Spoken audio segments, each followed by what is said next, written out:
Hello, lovely people. How is everyone doing today? We are back for another exciting day of cybersecurity discussions. And today, in particular, we are going to be talking about the difference between privacy and security. Hey, Mike. Hey, Marcy. Welcome to stream. Glad you're doing well. It's been a very pleasant Wednesday for me so far. It is Wednesday, right? It is Wednesday. Made a bunch of progress on the bingo. Not yesterday. Neat. What all have you added to it?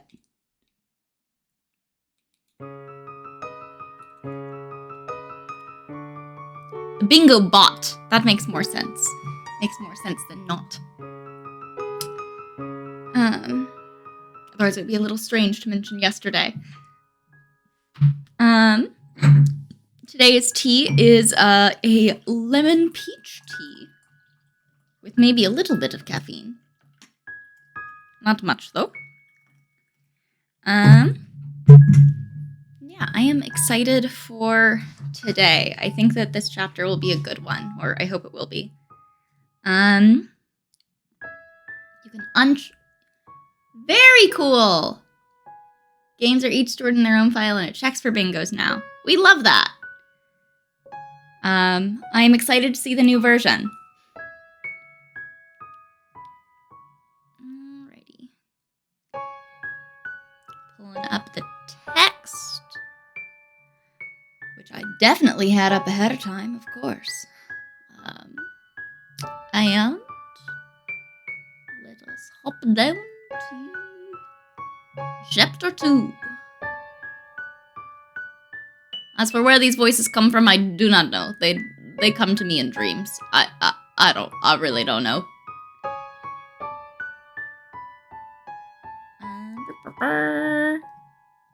Yeah.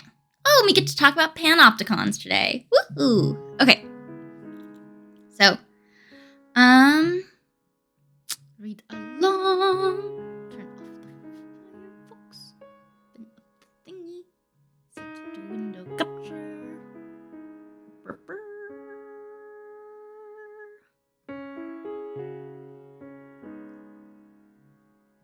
Okay. And here we go. Voice from the Dreams channel points where you pick one arbitrarily. Very dangerous game. We do not know what will come out.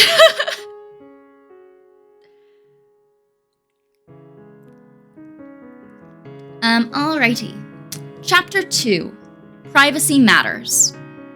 You can't talk about security without also talking about privacy. The two are inextricably linked. At a basic level, security enables privacy.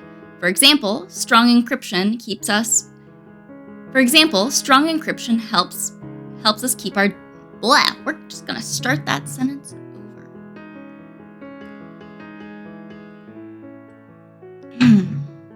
For example, strong encryption helps us keep our data private. But privacy is fundamentally separate from security and is important in its own right. And unlike security, we're often at odds with companies and government agencies when it comes to privacy. For this reason and others, I feel privacy is the most important topic of this book. In this chapter, I'll explain why. Privacy versus security. Let's start by dispelling a particularly insidious myth. To get more security, you need to give up some privacy. This is the subject of a poignant political cartoon that I often use in my class slides and speaking presentations, which you can see in Figure 2-1. Now, here we've got a couple living inside their house. Front door is labeled privacy, but all of the siding from their house is being pulled off and used to build a larger fence around them by workmen, and that fence is labeled security. There are those in law enforcement and intelligence agencies who will claim that in order to fully protect you, they need access to all of your private communications. Conversely, they claim that strong encryption is keeping them from stopping bad guys. James Comey, when he was director of the Federal Bureau of Investigation, the FBI, famously referred to this phenomenon as going dark, implying that they are losing the ability to surveil us, for our own good, of course. In reality, we are in the golden age of mass surveillance. There has never been a time in human history where law enforcement agencies have had so much information at their fingertips. This will be obvious by the time you finish reading this chapter, even more so by the time you finish the book. However, when I say privacy versus security, I'm not referring to this false choice of giving one up to get the other.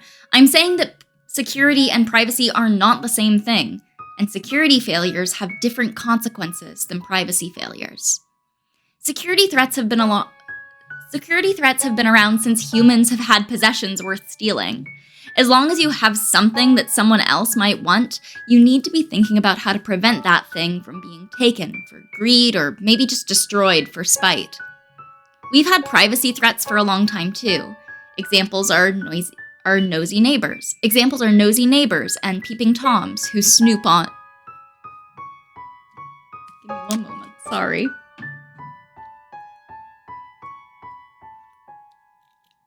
We've had privacy threats for a long time too. Examples are nosy neighbors and peeping toms who snoop for their own personal reasons. In more modern times, we have tabloid-style journalists who sell sordid stories and compromising photos of politicians and celebrities for profit. Until very recently in human history, all these threats required physical proximity. To steal something, you had to go get it. Spying on people meant following them around for days or even weeks at a time, snapping pictures with telephoto lenses, planting listening devices, bugs, rummaging through their garbage, and so on. This was a self-limiting activity due to the logistics and available manpower. That all changed shortly after the turn of the century with the advent of smartphones and broadband internet. Not only have we managed to digitize all of our most personal data, but we also have put that information on every computerized device that is connected to a global communication network every hour of the day. In fact, much of our data is actually now stored in the cloud and not even on devices in our possession or under our direct control. What could possibly go wrong? So, friendly reminder that the cloud just means somebody else's computer. But here's a crucial difference between security and privacy. If someone steals your stuff, you can at least theoretically replace it. If someone steals you, your history, your preferences, your relationships, your communications, your biometrics, your location history, you can't get that back. That knowledge can't be unlearned. Memories can't be erased. Put more simply, security failures can be fixed. Privacy failures cannot. That would be a good quote for one of our little graphics. I'm gonna pull that out.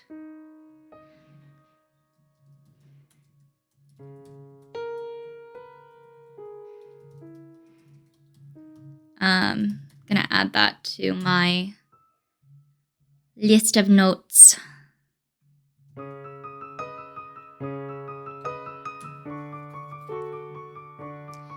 Here's another important difference between security and privacy. Corporations and governments are generally on your side when it comes to security. It hurts you both if something you entrusted to them is stolen or compromised. The same cannot be said for privacy. While corporations and governments will ardently proclaim their commitment to keeping your data private, what they usually mean is private from everyone but us. That is, they say that they'll protect your data from the bad guys, but they don't include themselves in that category. The truth is that your data is supremely valuable to them for other reasons, which have little or no value for you. This creates an inherent conflict of interest. Furthermore, companies and governments are filled with human beings who are fallible and sometimes malicious. Because of these conflicts of interest and the significant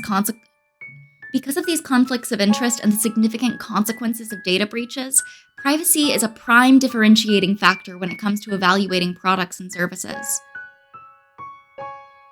We will keep your data safe. Just gotta hope that we don't have some incentive to sell it to somebody else, like, I don't know, the bottom line of our shareholders. Cambridge Analytica. Facebook.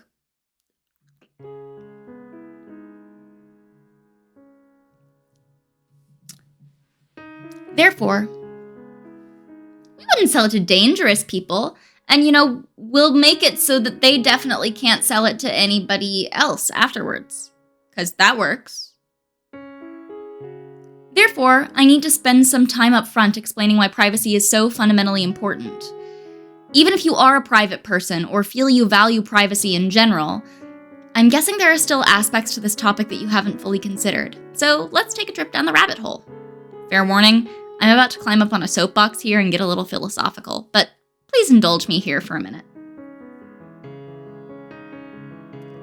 Why privacy matters for you.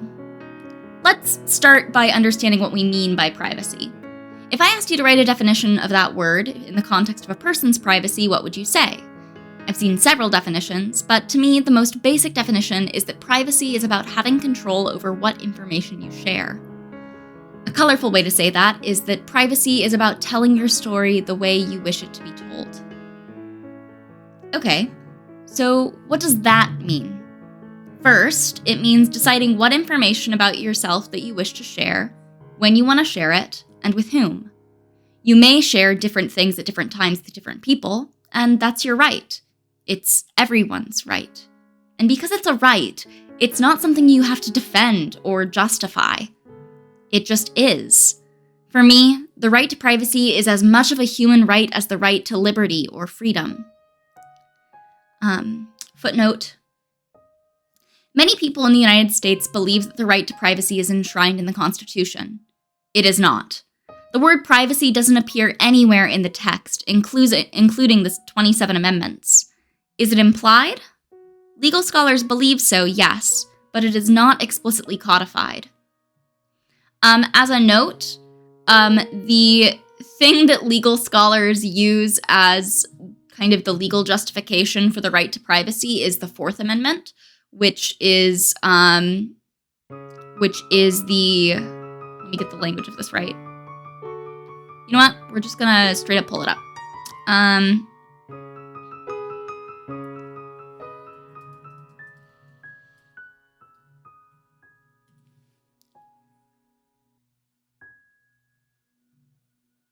Yeah, the Fourth Amendment is the one that is about unreasonable short searches and seizures. Unreasonable searches and seizures, and it is your right against having soldiers board with you. So the text is, the right of the people to be secure in their persons, houses, papers, and effects against unreasonable searches and seizures shall not be violated, and no warrants shall issue, but upon probable cause, supported by oath or affirmation, and particularly describing the place to be searched and the persons or things to be seized. So that is the text. Fun fact, because of the Roe v. Wade overturning, the particular set of historical precedents that are used to enshrine our right to privacy are a little in question right now. So just a thing to be conscious of in the current legal landscape.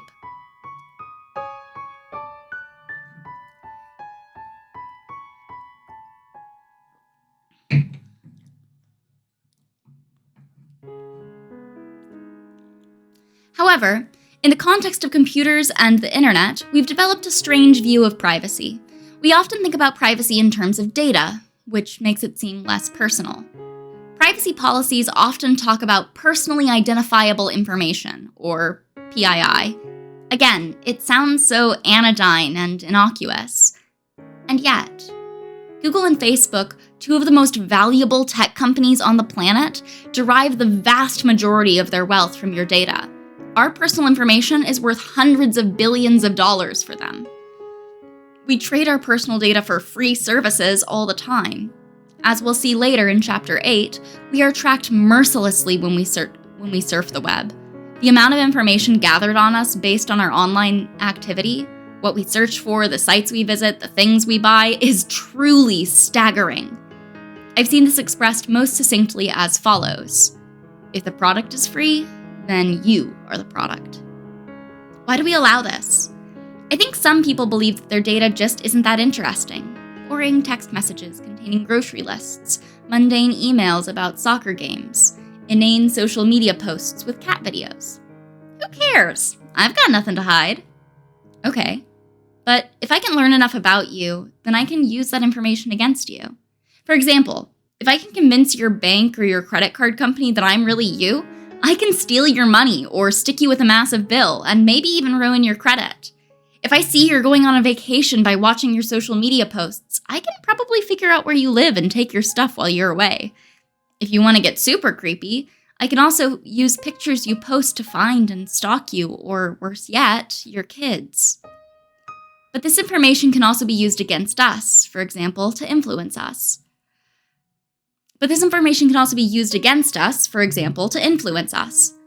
While our data is ostensibly gathered to target us with relevant ads, it also creates a stunningly accurate profile of us, including gender, income range, political leanings, religious affiliation, medical conditions, sexual orientation, and even mental health issues.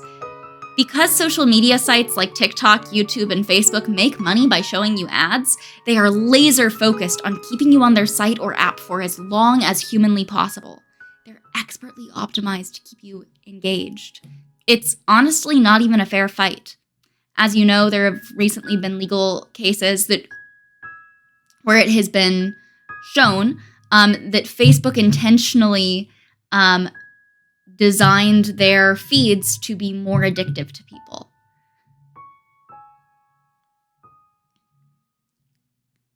It's one thing to be coaxed into buying stuff, but this same information can be used to manipulate much more consequential behavior. For example, these profiles are used to show you highly targeted political ads, not just on your phone, but in your mailbox. This can be used and has been used to influence the outcome of elections, either by driving you towards one candidate, driving you away from another candidate, or even just convincing you not to vote at all. This leads us to an even bigger point. Privacy isn't just personal. Okay. Regarding the has it been, whether or not this information has been used to influence the outcome of elections, there is another footnote, which says, if you're skeptical, and you should always be skeptical, please see the documentary called The Great Hack on Netflix. See the Going Further section at the end of the chapter. So at the end of this chapter, it provides a link to some recommended additional resources and reading, which The Great Hack is a part of. So I will, we'll talk about it later, basically. Alrighty. This leads us to an even bigger point. Privacy isn't just personal. Why privacy matters for all of us. I've always been a fairly private person. It's not that I have stuff I want to actively hide, but I shared different parts of my life with different people. How I act and what I discuss differs when I'm at work with my colleagues, at home with my kids, at a party with my friends, or at holiday gatherings with my extended family. That is distinctly true. Fun fact, my extended family didn't know I was queer. Until quite recently. It's like, have you looked at me? But fair enough. Everybody has different roles that they slip into in different social settings. And my socials and my role in family social settings is I'm the oldest daughter. And I know how to be the good Christian girl who engages in interesting but measured political conversation.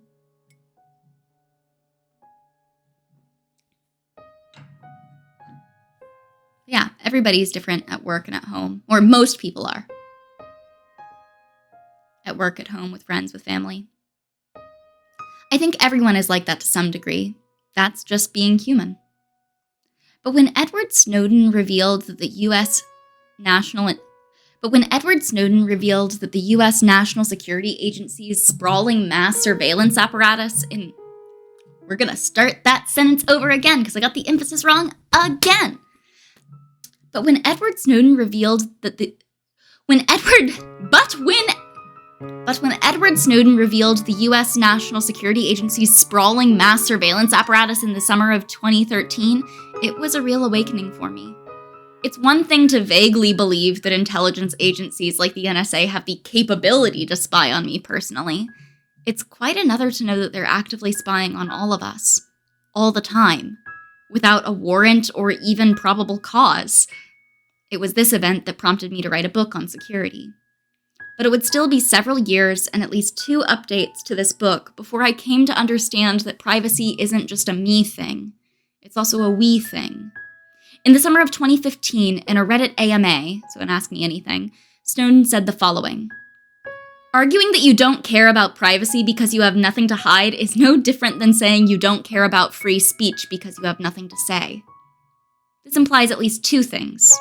First, privacy is a right. You can choose not to exercise it yourself, but that does not and cannot preclude my right to exercise it. Second, privacy is bigger than just you. Privacy is a quality or aspect of a society in general. It's something we share and that affects us all.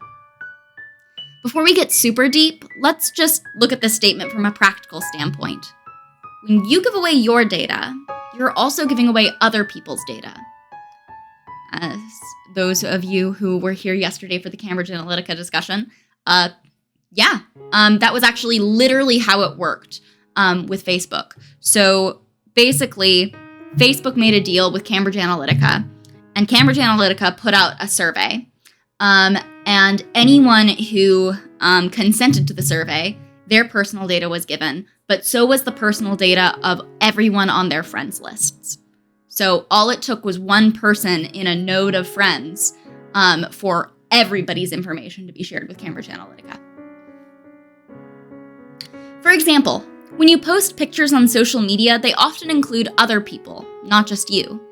Facial recognition technology can identify those people, and in fact, Facebook did just that. After much pushback, they've stopped doing this without consent.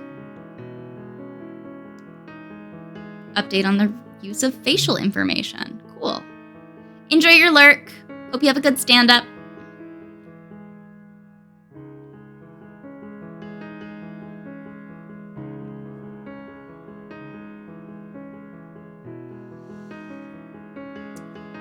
But we also do it for them whenever we tag our friends and family in our photos and videos. Pictures taken on smartphones contain metadata that include the time and place a picture was taken. We will discuss this more on Chapter 10, which might show where your friends live or where their kids like to play. If this is a thing that you want to filter against, I'm sure that he will get to this eventually in this text, but if you want to avoid the metadata containing identifying location information, one of the very easiest ways that you can strip off metadata is take that picture that you want to share, upload it, put it into Signal, and then take it out. Or just send it to your friends via Signal, and it will strip away all of that metadata.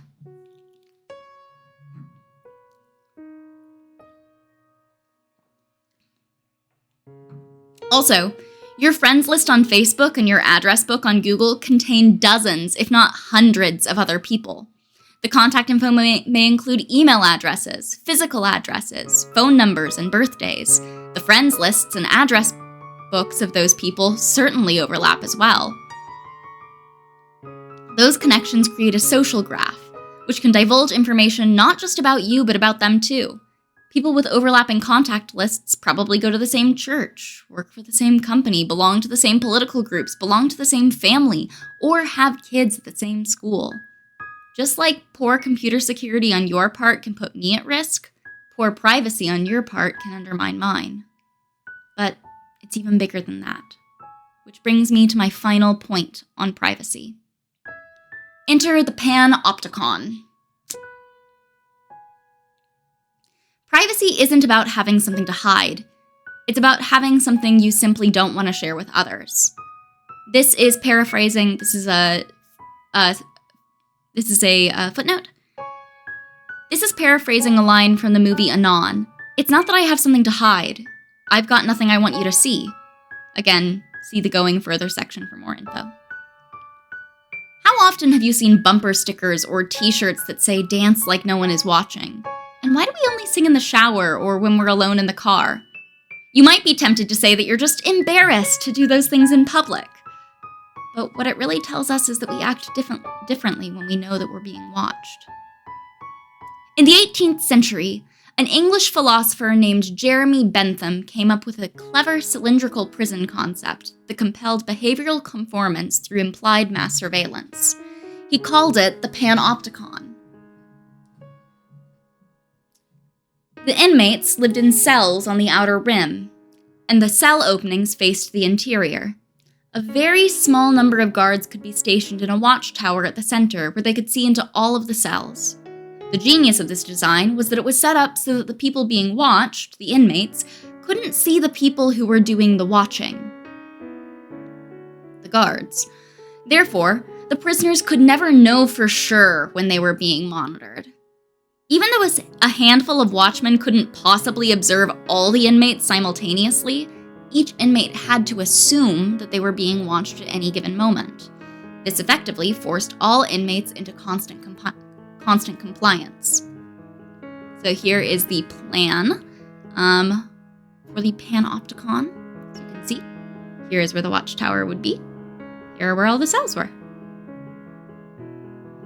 Similarly, citizens will act differently when they feel their government is watching them. The classic depiction of this premise, of course, is the book 1984 by George Orwell. But even Orwell didn't contemplate that telescreens would be small enough to fit in your purse or pocket, or that every citizen would happily and religiously carry these surveillance devices around 24/7, even when they went to the bathroom. Thank you for the follow, That Onion. Welcome to the Eclectic Library. This month, we are dedicating our time to focusing on cybersecurity and data privacy, both as concepts and how to effectively protect yourself or increase your own privacy to the level that you so wish. If you have any questions, feel free to throw them in the chat or introduce yourself, or feel free to just listen along. Mass surveillance undermines our collective privacy, whether it's done by corporations trying to sell us stuff or by law enforcement agencies trying to stop terrorists and child molesters.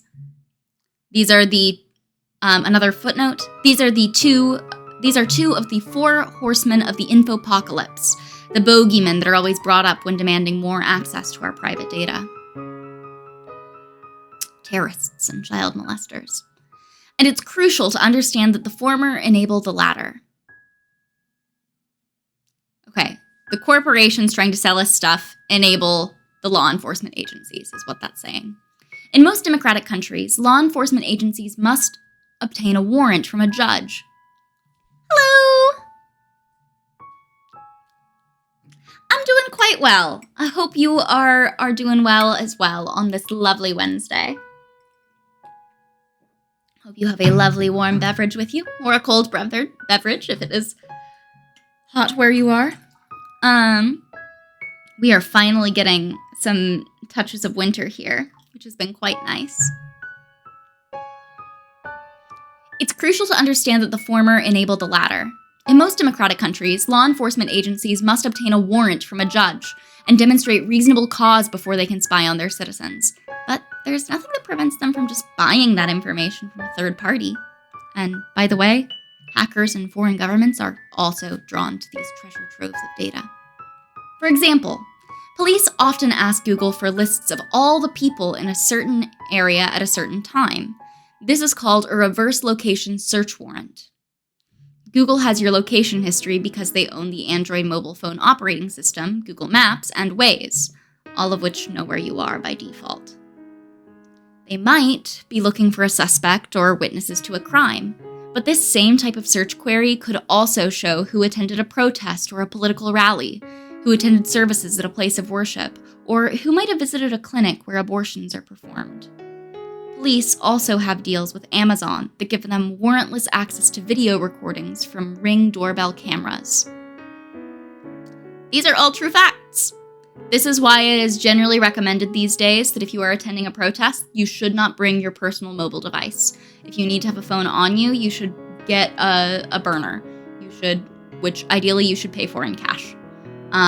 Just if you want to be like as secure as possible, reduce the likelihood that you're going to be able to be traced back to this event. Yeah, you should use a burner. Prepaid phone. Here's the bottom line.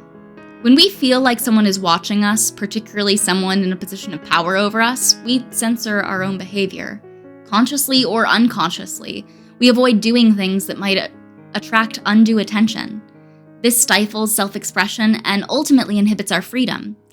Citizens of a healthy democratic society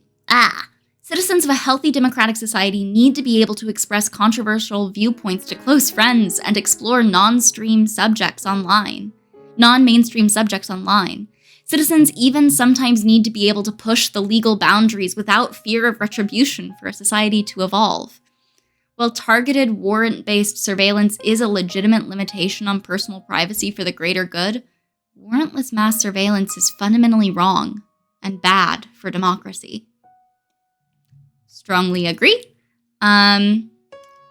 Orwell actually has a couple other interesting essays on this topic, though most of them are formatted as discussing like politics in the English language and the effects of fascism on publications.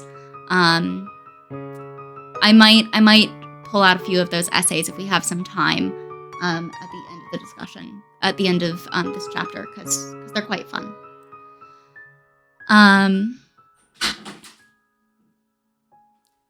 Okay, there's my speech on privacy. I'll get off my soapbox now. Thank you for listening. Next section, selling privacy by the pound. I just spent a lot of time talking about privacy in mostly abstract terms. To make this more real, let's talk about some specific threats to our privacy. For starters, there's much more to privacy than what you knowingly and willingly give away. In fact, the truly scary part is what you're giving away every day without realizing it. Your credit cards and debit cards are convenient for making purchases both online and at brick-and-mortar stores. It won't surprise you that MasterCard, Visa, and American Express know all about where you shop, what you buy, and how much you spend. It also shouldn't surprise you that major retailers also keep similar records. After the Cambridge Analytica scandal, no one should be surprised at the amount of information social media companies like Facebook and LinkedIn have on you. You should also probably realize that Google has more than either of those companies. Google, who owns Gmail, the Chrome web browser, the Android mobile OS, YouTube, Waze, and much more, is an advertising company. Period. Full stop. More than 90% of its revenue comes from selling ads. It can charge a premium for its ads because they're highly targeted. And they're highly targeted because they know unbelievable amounts of things about us. And they keep finding ways to learn more. In early 2021, Google bought Fitbit for over $2 billion. Not because they wanted to help people exercise, but because they wanted all that juicy health data on 25 million Fitbit customers. Still not worrying you? How about this? A whistleblower recently exposed a secret arrangement between Google and Ascension, the United States' second largest health system, to acquire access to 50 million patient records without obtaining patient consent. This effort, dubbed Project Nightingale, would seem to violate the 1996 Health Insurance Portability and Accountability Act, also known as HIPAA, but there are loopholes in HIPAA for sharing data with third parties in order to improve health outcomes for patients or optimize the overall healthcare system. Google and Facebook often claim that they never sell your data, and that's mostly true. For them, the data are the crown jewels, the goose that lays the golden eggs. They don't sell your data. They sell access to your data by selling ads that target you based on this data. However, many smaller companies, app makers, and online services do gather and sell your data outright to shady third parties called data brokers. I've seen estimates that there are between 2,500 to 4,000 data brokers in the United States alone. Got another footnote. You can see a small sampling of the largest data brokers here. Open in Firefox. us drag this up so that we can... this is not actually a very interesting website. Oh, cool. Actually, I lied. This is an interesting website. Give me 1 second. So the website that we're looking at is called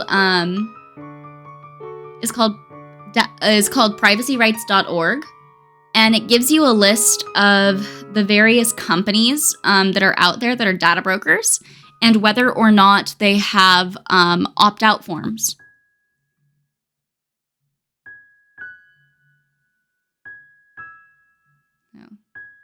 Hey, Watson. Welcome to stream. Happy to have you. We're talking about one of my favorite topics, which is privacy versus security, and how the government and corporations lie to us about how we need to give up security in order to have privacy, and also how corporations are really, really good at harvesting our data and selling it for a profit. Woo! Yeah. Oh, look, Ancestry.com is on here. I might go through a bunch of these and opt out. I'll let you know how hard it is. We'll see if that works. And then I'm gonna actually open up our text in Firefox just so if there are any more links out, I can easily share them with y'all.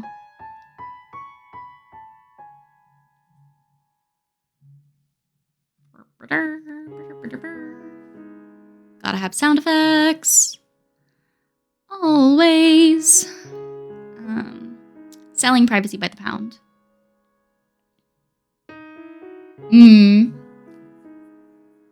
If you have recommendations of specific things to read on that topic, I would be very interested.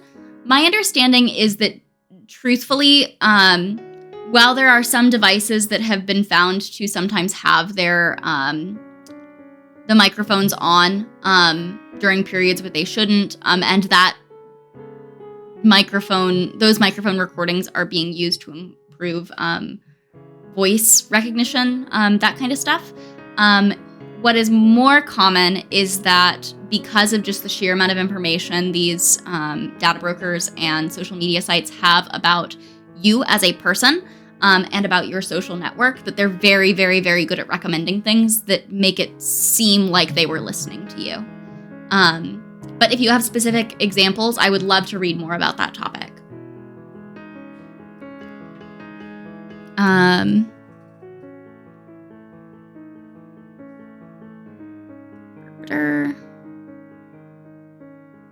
Sorry, I'm trying to get this to... There we go.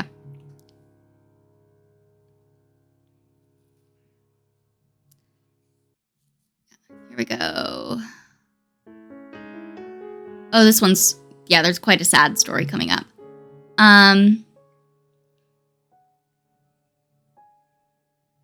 Secret arrangement between Google and Ascension to access 50 million patient records.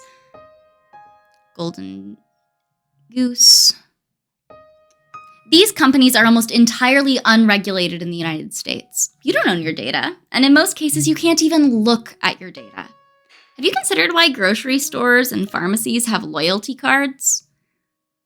When you present your card, you are allowing them to associate all of your purchases with you. While they will most certainly use this information to better target you with store promotions, they are also probably selling this information to third parties. Want to know what info these companies have on you? It's not easy to do in most cases, but you have a few options, which will be discussed in a checklist at the end of this chapter. What you will find is that these companies have collected a treasure trove of information about you. Income range, house and car value, marital status, number of children, education level, political party affiliation, types of products used, debt levels, household interests, and so on. But it also gets really personal, too. These companies record things like religious affiliation, race, ethnicity, sexual orientation, known health issues, and even things like your propensity to gamble. And then there are all the correlations they can make by comparing several different sets of data and everyone they think you know. They may figure out that you have a sick child, a rich uncle, or a shopaholic spouse, for example. Ads on the web are sold sort of like ads on physical billboards. With outdoor billboards, you have a space to fill, so you rent that space out to advertisers, probably for weeks at a time. But on the web, these ad spaces are rented out continuously via a process called real-time bidding. In the space of fractions of a second, websites will broadcast everything they know about you, which is considerable, to advertisers and take automated bids from companies trying to reach people like you. Given the wanton dissemination of personal information, this process has been called the biggest data breach in history and is the subject of ongoing litigation in Europe. Again, another link in the Going Further section. Here's another classic story. One of the most lucrative consumers is a newly pregnant one. New parents spend tons of money, and locking in brand loyalty at this stage is paramount to product sellers. In February 2012, Forbes ran a story about how Target correctly predicted that a woman in a household was pregnant based on the types of products she was buying. Unscented lotion and soap, large quantities of cotton balls, washcloths, and particular vitamin supplements. Based on a high pregnancy prediction score, according to the story, Target took it upon themselves to send some unsolicited baby product coupons to the woman via the mail. Unfortunately, this particular woman was a high school teenager. Hey, you referenced this story in a recent TikTok. Cool. Welcome, Analog. Lovely to have you. Like that Android added a functionality to tell you that something is using your microphone. I appreciate that as well. I also wouldn't be surprised to find out if that is something that exists because the music is very ominous for data privacy. I forgot that the music was on. Thank you. I'm gonna leave it on, but I'll lower it a little bit. Hopefully it's not too loud.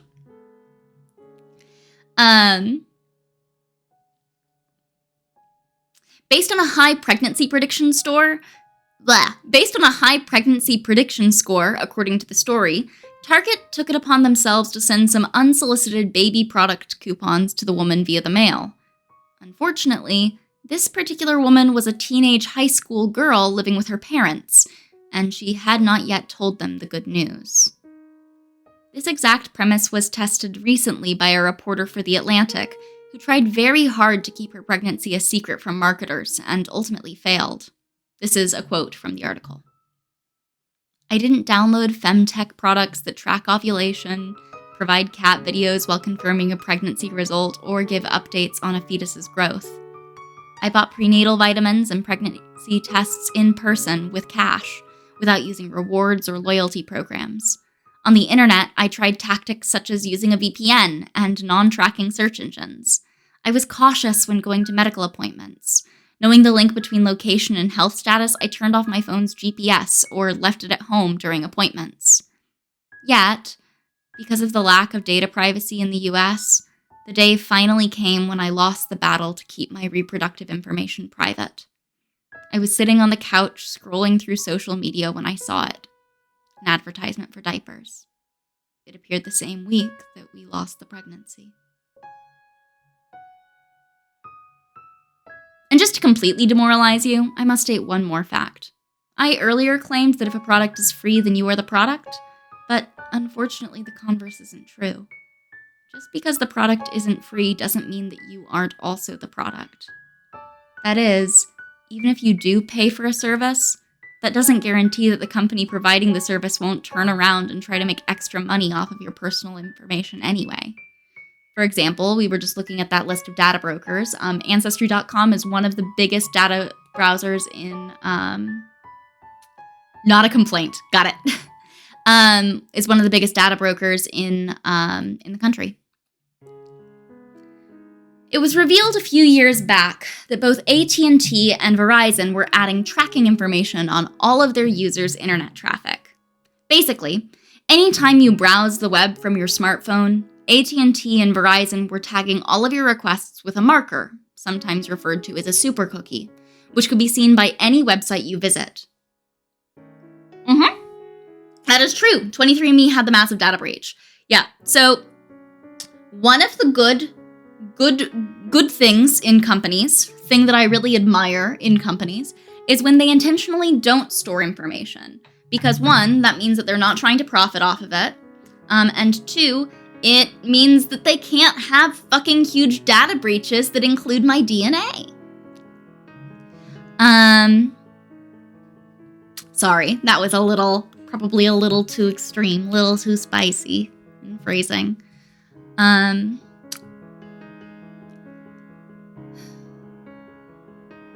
AT&T and Verizon were tagging all of your requests with a marker, sometimes referred to as a super cookie, which could be seen by any website you visit. This marker changed rather frequently, but AT&T and Verizon kept lists of all of your IDs. This allowed AT&T and Verizon to basically sell subscriptions to your online activity. But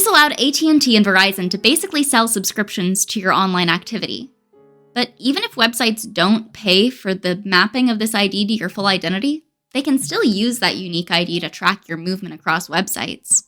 And if they can find some other way to independently figure out who you are, then it has the same effect as de-anonymizing you.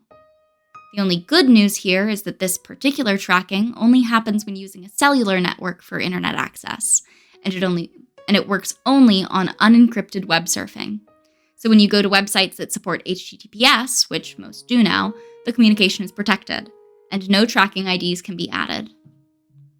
After a consumer backlash, AT&T and Verizon eventually gave their users a way to opt out of this tracking. In fact, Verizon was fined $1.3 million by the FCC, the Federal Communications Commission, over this, which is a drop in the bucket to Verizon. But this just goes to show that even paying a lot of money for a service doesn't guarantee that the service provider won't sell your information to make more. Sadly, we had rules in place to prevent this practice back in 2016. But before the law could take effect, the new incoming presidential administration gutted the law in 2017. So at this point, all internet service providers in the United States are totally free to collect as much info on you as they can to use and sell as they please. And they do. As a side note, a good bit of information about you is readily available to anyone who knows where to look.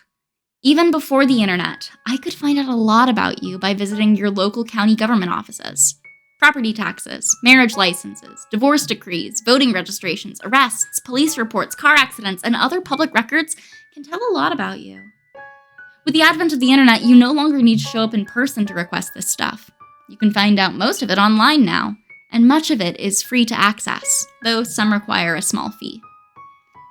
All this public personal information is collectively referred to as open source intelligence, or OSINT.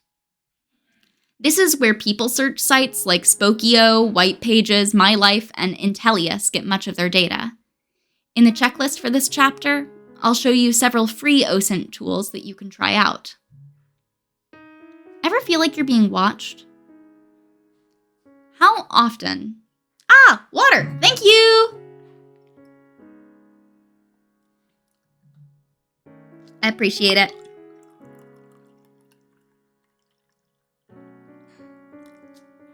I am quite bad about staying hydrated.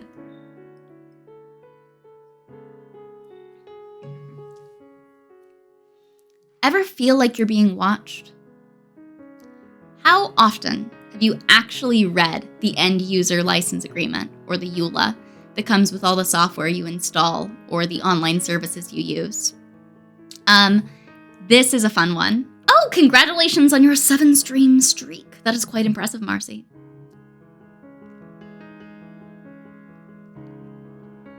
Hey, this is cool. Look at this graphic. How long would it take to read the terms of service agreements of popular online services? Even the shortest terms and conditions for popular online services are a few thousand words long. As a result, 97% of people in the 18 to 34 age group read agree to conditions without reading them. Assuming a reading time of 240 words per minute, which is a bit high, isn't it? Average words per minute reading.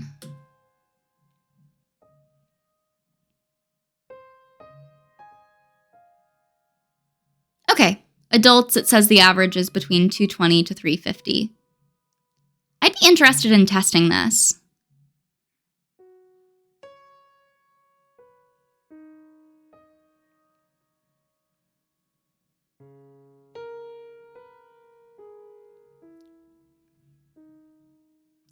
Um, 97% of people in the 18 to 34 age group agree to conditions without reading them.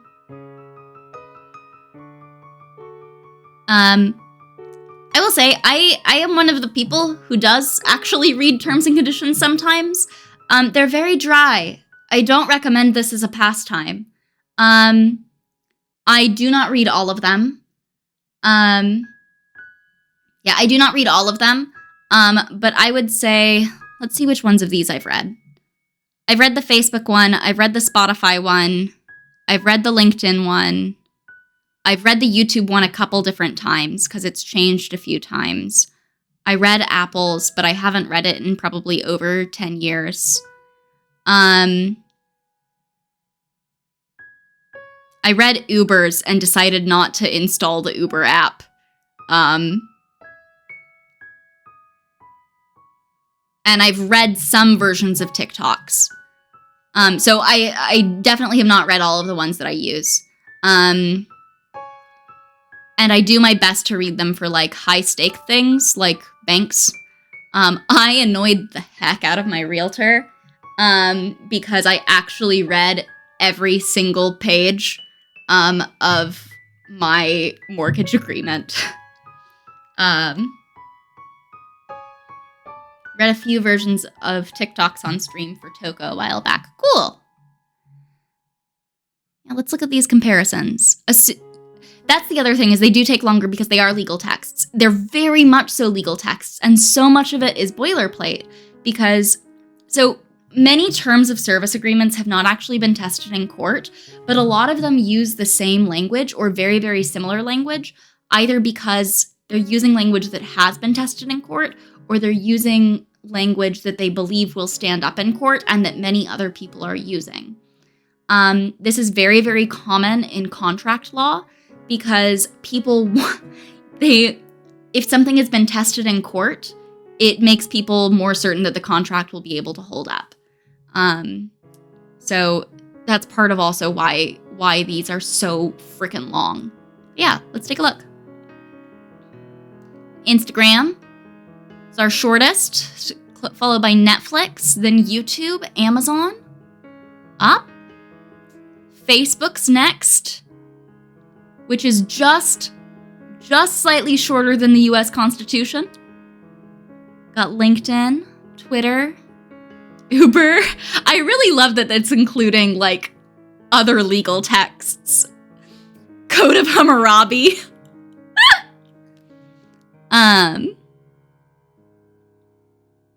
Oh, this is a good one.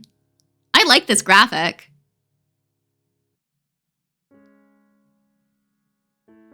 Why are some of the terms in all caps? To call attention to certain parts of a legal document so they're harder to miss. This practice is a throwback to when contracts were typed up by typewriters, which didn't have a wealth of formatting options.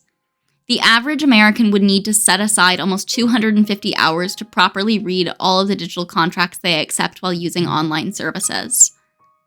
Microsoft's massive terms of service would take well over an hour to read, but it does cover the company's entire suite of products. Would take you slightly longer to read Macbeth than it would take you reading Microsoft Terms of Service. I would love, if I ever have a classroom, I want this poster. Maybe like oriented the other direction so I could run it along the top wall of the classroom. I'm going to send this in our Discord. I'd be willing to do timing of how long it would take me doing like an actual read, not a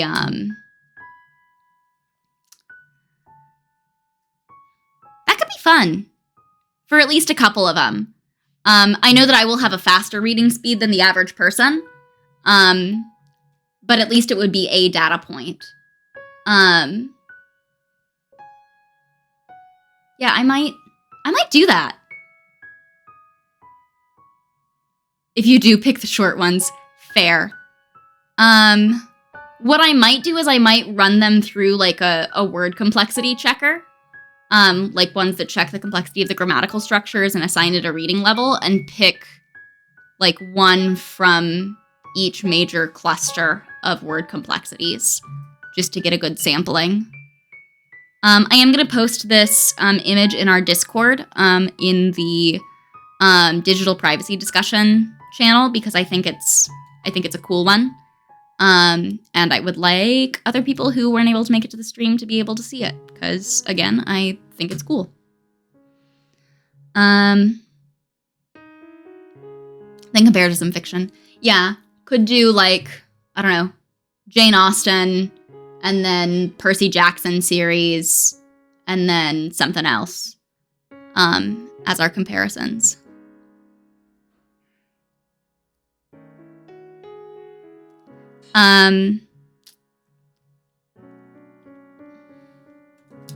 So just making a note for myself, maybe doing comparisons of my reading times for TOSs to common fiction based on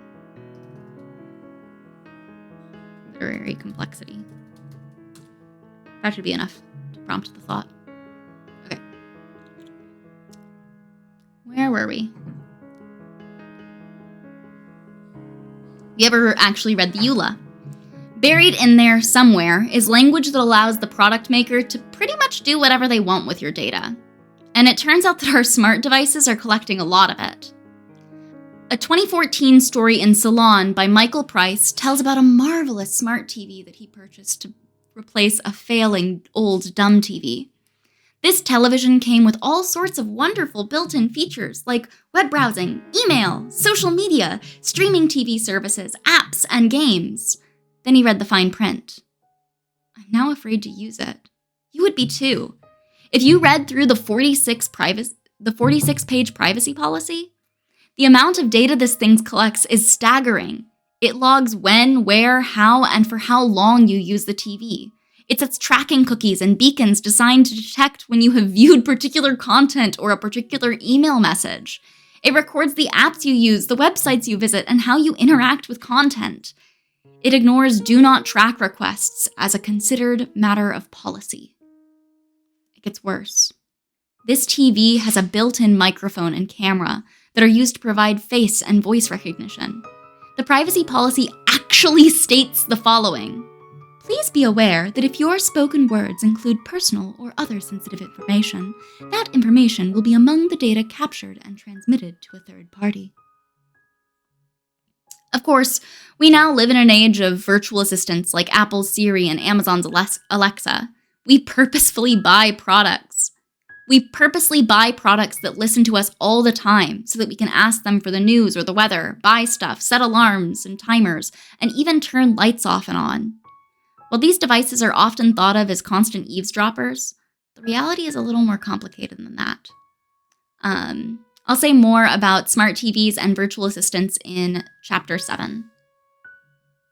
Yeah, me too. I mean, I'm like a home assistant person. They are a huge boon to me because, you know, I have ADHD. I have a number of memory problems and a number of like weird health issues that I won't get into. But having a home assistant has been a huge accessibility help for me. I used to have a really, really, really hard time actually getting food from the grocery store because I would show up at the grocery store and I would forget everything that that we actually needed from the store. I like couldn't remember it. And having a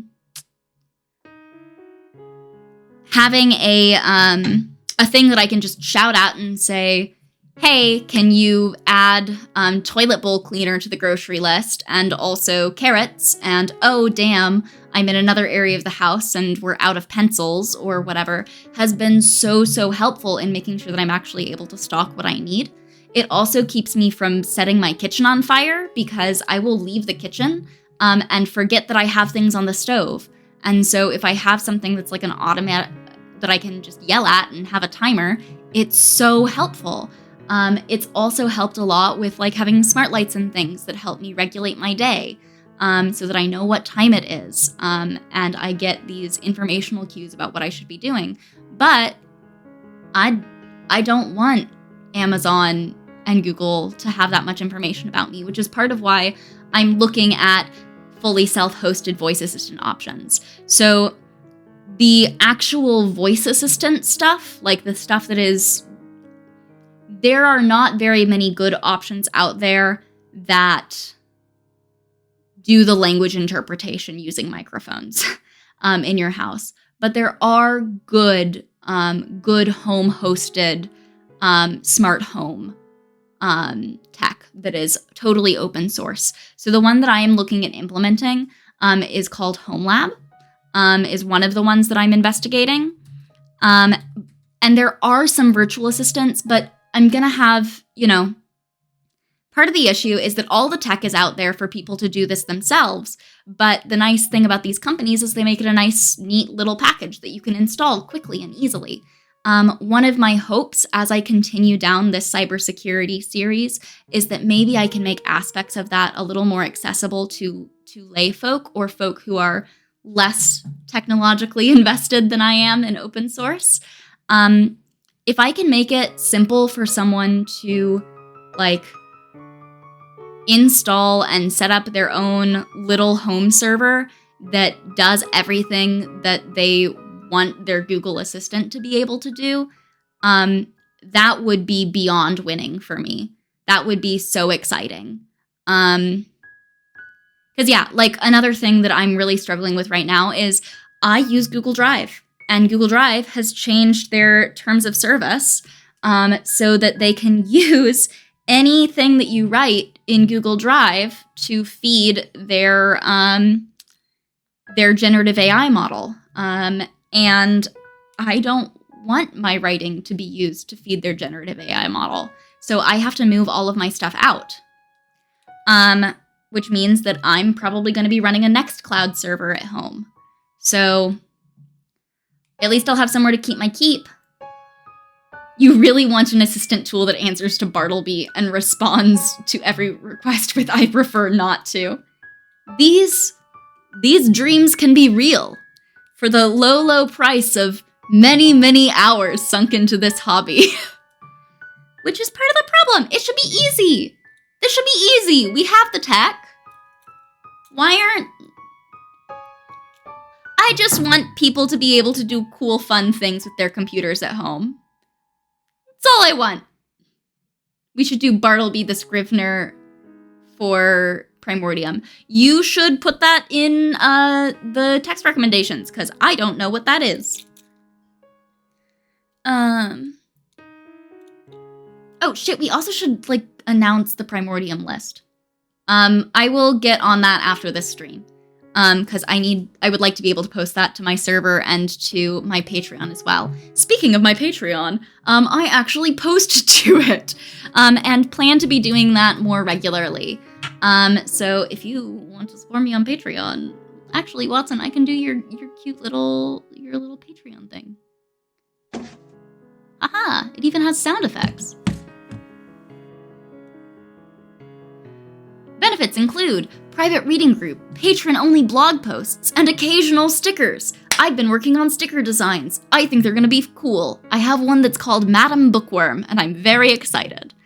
Part of the reason I'm making stickers is because I don't like any of the stickers that I found online for the various things that I want to have on my computer. So I will be making some set of new stickers in the near future for sale and for patrons. Near future is not a thing I should promise. In the future. And I already have one sticker that will be sent out to patrons subscribing at $15 or more. Boo, boo, boo, which I need to update my Patreon to say. I'll get around to doing that. I will do that. I'll actually add that to my to-do list for today. That needs to happen today because I've been putting it off for ages. Patreon tier update today, all caps. Just like the terms of service. Okay. I'll say more about smart TVs and virtual assistants in Chapter 7. But one of the scarier newer technologies is automated facial recognition. For decades, we've had CCTV security cameras in some public areas, recording grainy video on crappy VHS tapes whose footage would eventually get overwritten. But now, high-definition digital cameras are everywhere, and they're connected to centralized monitoring systems via the internet, and data storage has become so incredibly cheap that footage can be saved for years or even decades. When coupled with a database of faces, this footage can now be used to automatically identify all the people caught in the video. A Belgian artist named Dries de Porter recently posted a project called The Follower that managed to map Instagram photos from several influencers to public video footage showing them taking the picture. It was all completely automated. The footage has been taken down, but he might post more. Here is a link to his blog. Yeah, super interesting project. So, used open cameras and AI to find how an Instagram photo was taken. Recorded a selection of open cameras for weeks, scraped all Instagram photos tagged with the locations of the open camera, and then the software compares Instagram with the recorded footage. Launched the project on September 12th, 2022. The YouTube video was created with the results of 10 days. I will publish new results on my socials. Yeah. There's the Instagram picture. Here's the open camera. Awful. Horrifying. What a project. I don't know if that's too small for y'all to read. He says that to support his art, he sells clocks that show what percentage of your life is completed based on your life expectancy. The product is called Short Life, and I produced it myself. Oh, look, cookie settings. Oh, yay, they're all disabled. We love that. I want to know how much this costs. What a horrifying thing to give someone. It's a clock to remind you that life is short. Short life is a small device based on what percentage of your life is completed based on your life expectancy. Does it update your life expectancy based on your current age? Here we go. Life expectancy is calculated based on an average number in your country provided by the World Health Organization. So no, it doesn't update. It doesn't take in info from you. It says the clock is personal and it is programmed for one person. So it has the name put on the back of the clock. To set up the clock, the user only needs to program the current time and date. All other information, including sex, birthday, and location, is programmed in advance. It is then assembled and soldered. Okay, that is a little less exciting. That would be a very fun and complicated project if it was going to be a physical thing that you were carrying around with you. If it could have internet connection to get new data, or if you could just load it with the existing data and say, hey, this is accurate according to life expectancy predictions from 2022, then I think you could maybe do it. Be a decently large database. You could do it. You could do it with some degree of granularity.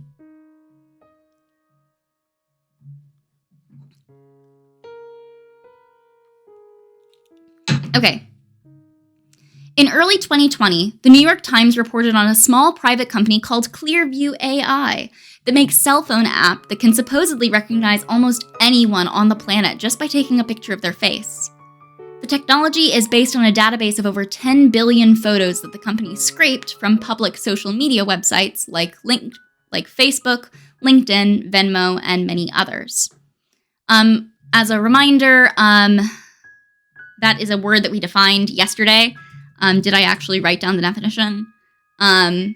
Just trying to clock when there's tech jargon that people might not be familiar with. Scraping data is kind of what it sounds like. It is pulling data that is visible on websites and collecting it for your own use. What description did I give for scraping? Data scraping, in its most general form, refers to a technique in which a computer program extracts data from output generated from another program. Data scraping is commonly manifested in web scraping, the process of using an application to extract valuable information from a website. This is how basically all search engines work. Search engines send out these things called web crawlers, which are little scripts that they are running that go and collect information and send it home. And this is how sites like Google are able to map the shape of the web. You take a spatula to all of the websites and dump their bits in a mixing bowl. Also a description that one could use. Kind of a gross description. And you're still typically able to identify what websites they come from, depending on how you're doing your web scraping. Though I guess you could strip off that information if you don't think it's going to be useful for whatever you're collecting. Speaking of, I still need to do that scraping project. I'm scraping some data off some TikTok accounts, and I need to remember to do it because it'll be fun and I'm gonna enjoy it, and it'll be a fun challenge, and it will be useful. And so I need to remember that I want to do it. I should write it on a little sticky note and stick it on my computer so I stop forgetting it every time I sit down. Because I sit down and I want to be productive. And so I'm like, how can I be productive? I know, I'll fuck around on OBS, or I'll write a script, or I'll waste several days editing a VOD only to realize that it's an insane thing to do to try to cut up and make every single VOD seem like a totally functional, good video if I'm going to be recording 4 VODs a week. And so I shouldn't do that if I want to keep my sanity. And so throwing out all of that work, which was very sad, and also the right decision. Speaking of, I now have VODs on a YouTube channel. I don't have a command to display said YouTube channel, but I can drop a link to said YouTube channel. If you would like to watch VODs or other videos that are maybe more nicely polished in the future, you can do that here. You can also see a really a very old video that I made for a class that is heavily inspired by Vihart, the person who does the math videos on YouTube, or used to, where she would write in Sharpie. I had to do a video that was 3 minutes long for a class of mine back in college. And so I did a little video on the KT extinction, which is one of the dinosaur extinctions. Vi still makes 1 or 2 videos a year. Neat. I know that she's been making a Pi Day or a Tau Day video most years. I wasn't sure if she was active otherwise. But good to know. I'll have to check out her channel again and catch up on the last few years.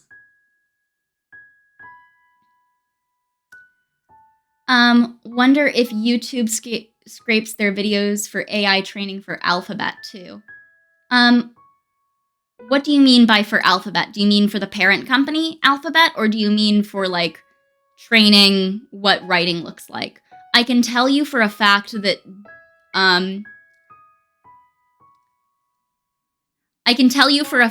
that there are parts of Google, there are teams at Google that scrape YouTube for like sign language learning purposes. That is a true thing that happens. I should not say that for a fact.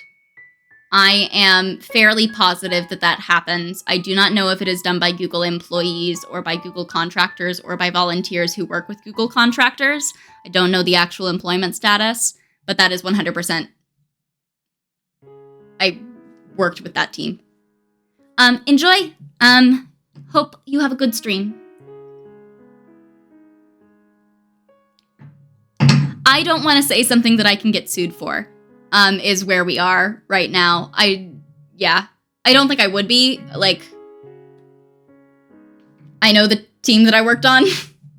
I wasn't associated with Google. I was employed by my college, but like, yeah. I didn't sign an NDA. Also, it's not necessarily a bad thing to be doing. Like, yay, learning how to read hand signs. It's a good thing. But anyway, I'm going to move on from this topic. As of earlier this year, the company, so this was published in 2020. As of earlier this year, the company claims to be collecting 1.5 billion new photos per month and is aiming to increase the size of their database to 100 billion photos. While Clearview claims that it only sells this technology to law enforcement agencies, which is already Orwellian enough, it has sold its services in the past to Macy's, Best Buy, Walmart, casinos, and even the National Basketball Association, the NBA. Currently, there are almost no legal restrictions on the use of face recognition technology, at least in the United States. It's always in the small print that they can do with the video what they like if it's on their platform. Yep. This is the world we live in now, filled with smart devices, cameras, and sensors that track our every move. This data is collected, recorded, and sold to nebulous third parties and partners. These companies aggregate all of this data, correlate your information across these data sets, and then package it up for resale to advertisers and, frankly, just about anyone who's willing to pay for it. You have no real control over the buying and selling of this data. You can attempt to opt out, but you're relying on these unregulated companies to voluntarily comply with your wishes. Not just now, but forever. And frankly, there's just no feasible way to opt out of all data collection, even if you could figure out the exhaustive list of companies that are collecting it. It's logistically impossible for a mortal human to do. And trust me, they know this. Next section. Solving the privacy problem. While I believe that we need much more transparency when it comes to the shadowy world of data brokers, transparency alone is not sufficient. Yes, people should be able to know what data is collected, how it's being used, and with whom it's being shared. But the notice and consent model of privacy, where people are given the option to opt out, is hopelessly flawed. Have you ever looked at the privacy settings for Google, Facebook, Twitter, and others? Oh, speaking of, Discord. Discord has an update that you guys should know about. I'm going to switch so you guys can look at the schedule a bit while I'm talking about this because I may take a minute. And I also want to remind you guys that I stream other times and do this a lot. This is my full-time job.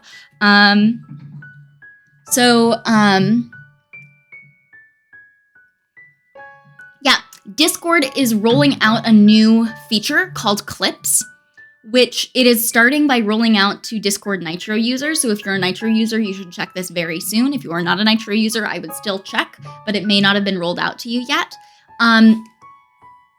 Discord is now providing a way for people to clip your voice in voice chats. And the only way that you can know that this is happening is right at the beginning of stream when they pop in.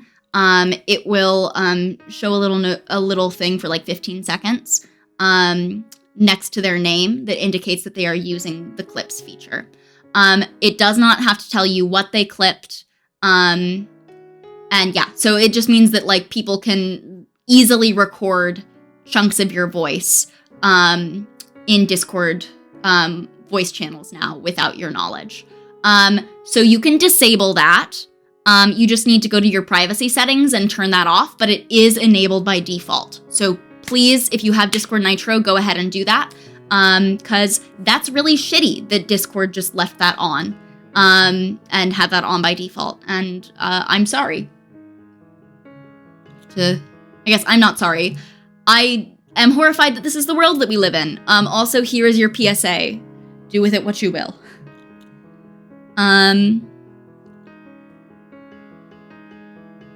The sheer number of settings are overwhelming, and the descriptions of these options are very misleading.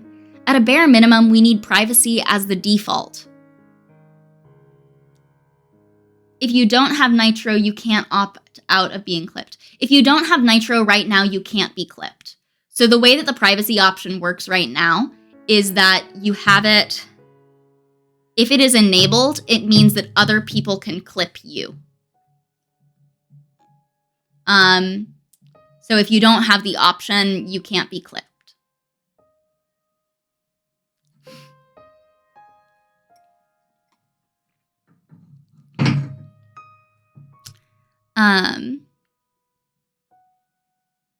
They are planning on rolling it out to all Discord users. They're just starting with Nitro users. At a bare minimum, we need privacy as the default. Opt in instead of opt out. And none of these companies will offer that willingly. Of course not. It means that they would be failing in their fiduciary responsibility to their stakeholders. Their financial fiduciary responsibilities to provide as much profit as possible. What we really need are regulations. I know that many people, particularly in the United States, will cringe at the very mention of that world. It's become a highly politicized topic here. But there's a reason why we don't have to personally inspect the airplanes we fly on, the drugs we take, the food we buy at the grocery store, or the safety features of the cars that we drive. Our government set minimum safety standards for these products and services, and appoint agencies filled with experts to make sure companies adhere to them. That's called regulation. Some people believe that regulations stifle innovation and hurt competition. While poorly crafted laws certainly can do this, regulation in and of itself does not cause harm. In fact, I would argue that regulation can be the mother of invention. Yeah! But moving on from that,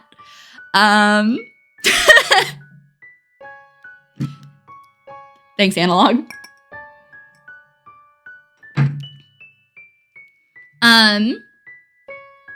In fact, I would argue that regulation can be the mother of invention. For example, without auto and factory emission standards, many solutions for reducing pollution and increasing energy efficiency would have never been invented. Humans are problem solvers. Without challenges, we get lazy. Without necessity, there's no need for invention. Even from a purely capitalistic perspective, regulations are just rules for the game. Rules that everyone must follow in order to play and win. How fun is a game with no rules? Or unfair rules that benefit one player over others? Regulations, when done correctly, level the playing field and promote competition. As consumers and as citizens, we need to compel our elected representatives to stand up for our privacy rights. Thankfully, some states in the United States are starting to step in where federal regulators have failed. The California Consumer Privacy Act and the follow-on California Privacy Rights Act, while far from perfect, give users the right to know who has collected their data, the right to view that data, and the right to ask that their data is not sold. There are loopholes, but it's a step in the right direction.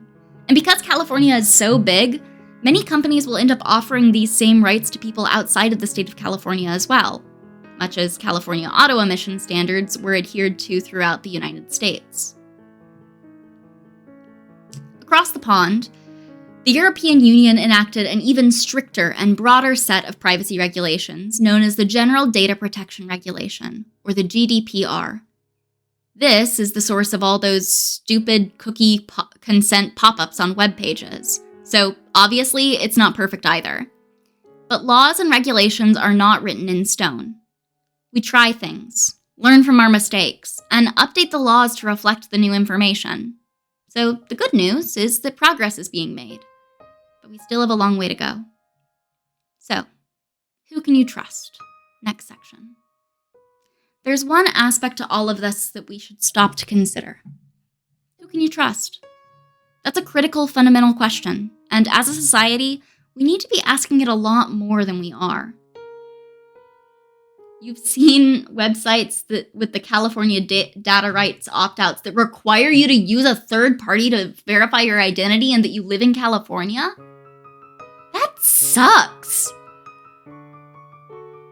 That makes me want to just never use that website, because if they're going to go through the effort of implementing the California data rights privacy and then explicitly say, hey, if you aren't in California, we're just gonna not let you do that. We're just gonna hang on to all that information.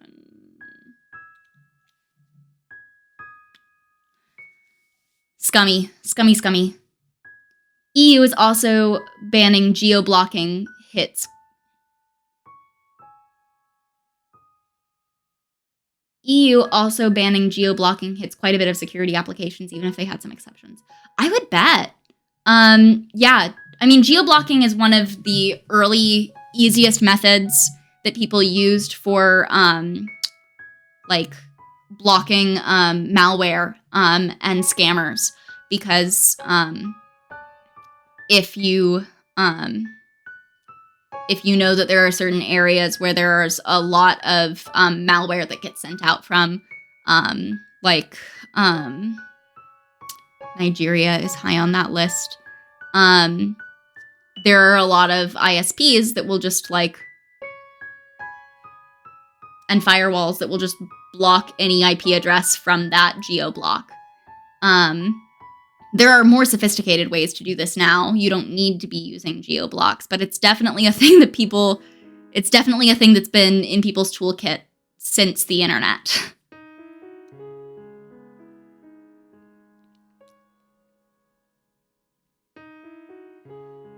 It's a critical, fundamental question, and as a society, we need to be asking it a lot more than we are.